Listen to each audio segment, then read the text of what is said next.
Get in your car, head to the plaza, pull up in front, shop, and head home. Some Arcata activists are challenging that paradigm. The City Council recently declared a climate emergency. The leading source of emissions in the city of Arcata and in the whole region is transportation, in particular driving personal vehicles. We have to start designing our streets and our city for active modes of transportation, stop designing it primarily and explicitly for cars. The Arcata-based Coalition for Responsible Transportation Priorities wants to create a more people-friendly plaza by either eliminating some parking, by lowering the speed limit to roughly 5 miles per hour and giving pedestrians the right of way, or by prohibiting cars on some of the plaza's 4 streets. Places that don't have cars in the middle of their pedestrian malls or whatever, you see a lot of people because you may have several thousand that are living in this really small area in the downtown. We don't have that. We don't have the density to support a pedestrian plaza. But downtown Arcata's density is increasing, driven in part by state and city policies designed to increase housing and combat climate change. In 2013, the City Council removed limits on how many units could be built on downtown parcels. That same year, in order to discourage driving, the state changed the California Environmental Quality Act, or CEQA. Previously, if a proposed development was likely to cause traffic congestion, developers would have to, for example, widen the road to ease traffic.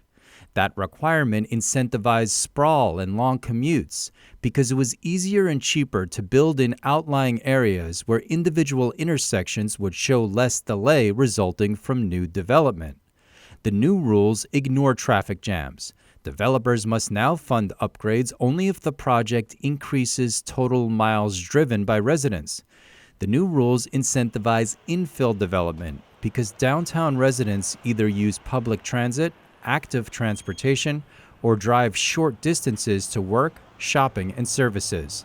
If the project does induce additional driving, developers can fund bike lanes, bike parking, wider sidewalks, and other amenities that reduce driving by making alternative transportation safer and more convenient. The state and city's promotion of dense development housing residents who don't drive much came under fire last summer, when the city approved downtown Arcata's first 4-story housing project. Beginning in 2022, roughly 100 low-income residents will live at this 7th and I parking lot at the site of the old Isaacson car dealership. Construction of the 45-foot-tall building will follow the 2012 construction of the Plaza Point apartments a block north.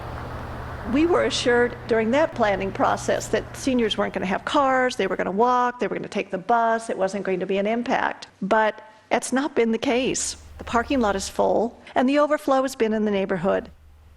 On a regular Friday, Saturday night, it's incredibly difficult to find street parking. It feels like people are going to start having to camp overnight to get a parking space.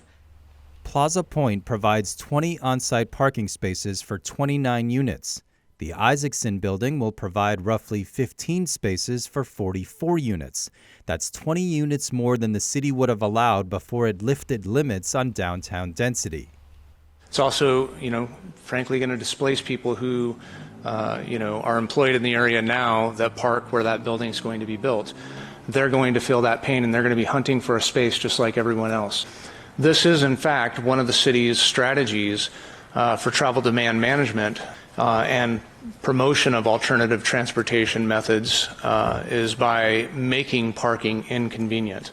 This is an alternative transportation project. It has more alternative transportation measures than any project has individually installed and probably ever will install in the history of the city. Those measures will be funded by a state program that tries to reduce greenhouse gas emissions by funding infill housing projects whose residents use alternative transportation.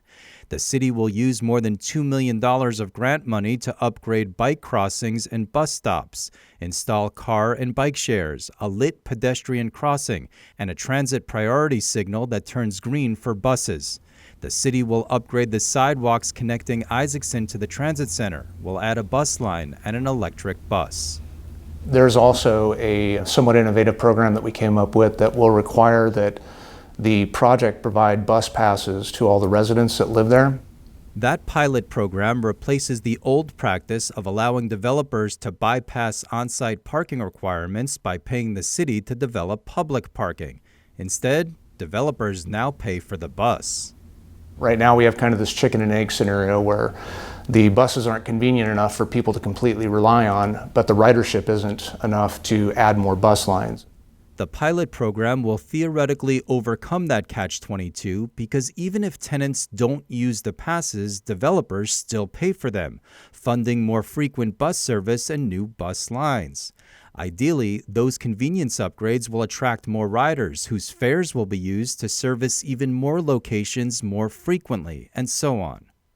By making riding the bus and active transportation safer and more convenient, city officials hope to lure Arcatans out of their cars and into climate-friendly transportation.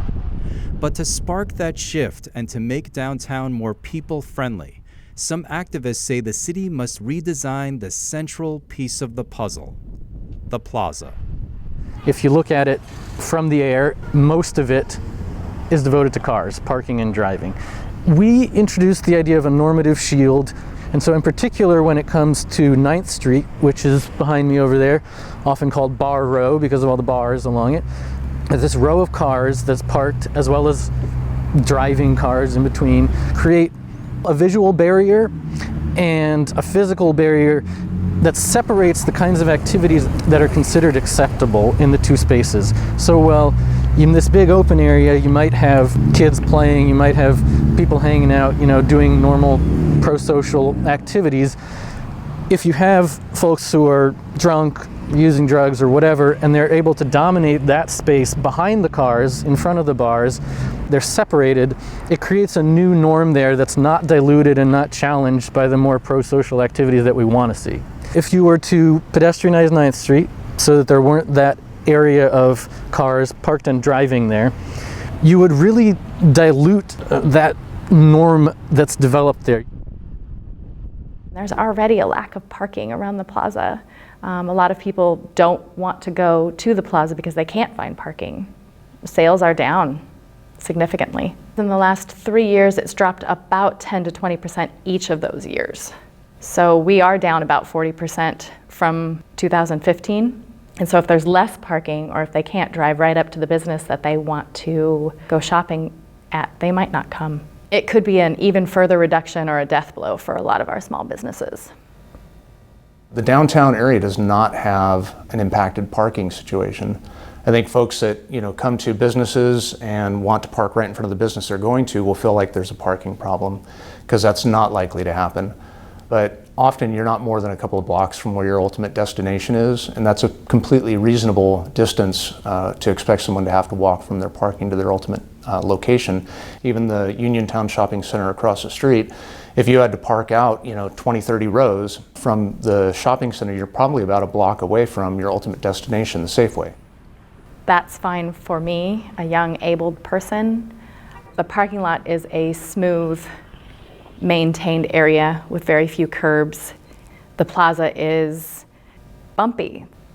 We do have several customers who've been coming in for years and years who say that crossing over there on 8th and G is really tricky because there's planters.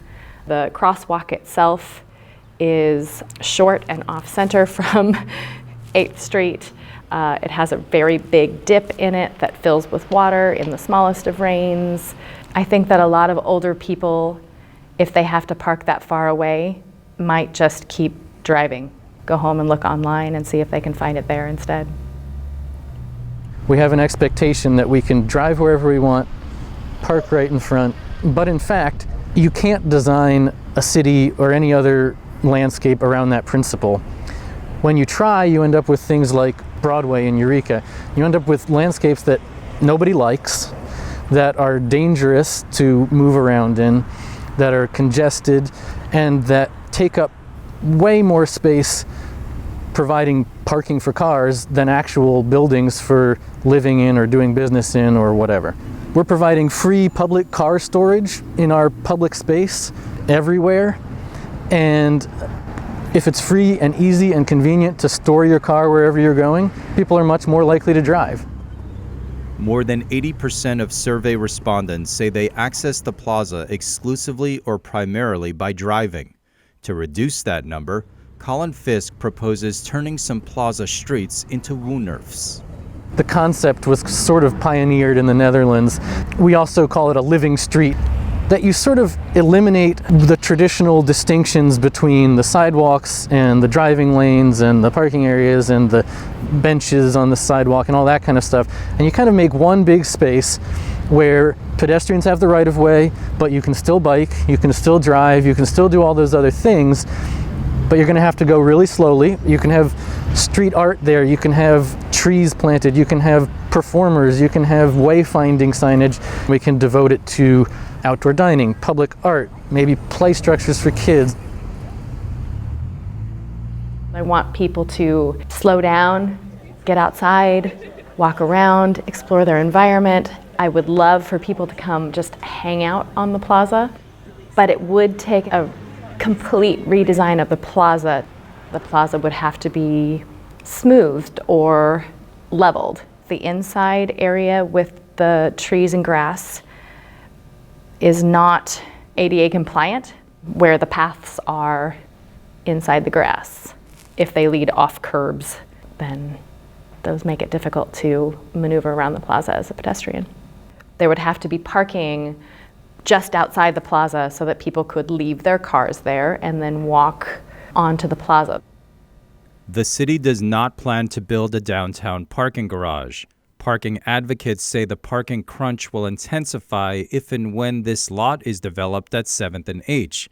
If some plaza parking is eliminated, the city's Plaza Improvement Task Force recommends creating new parking on 8th and 9th Streets off the plaza.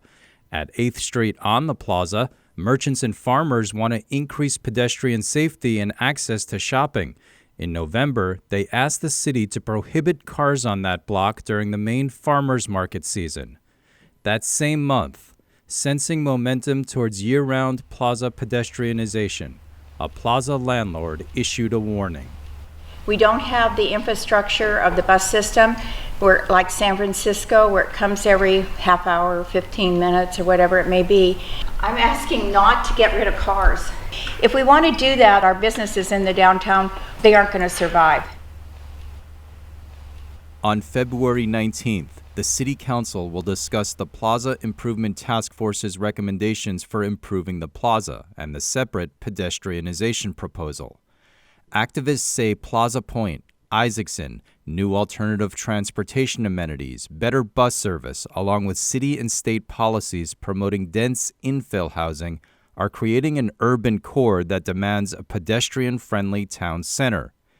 In addition to reducing greenhouse gas emissions by making parking and driving inconvenient, the activists say pedestrianization will attract new downtown shoppers by removing parking's normative shield and expanding the inner plaza's pro-social vibe to Bar Row. Parking advocates say by inconveniencing shoppers, pedestrianization would drive a nail into the coffin of an already teetering plaza economy. Eric Black, Arcata News, Arcata.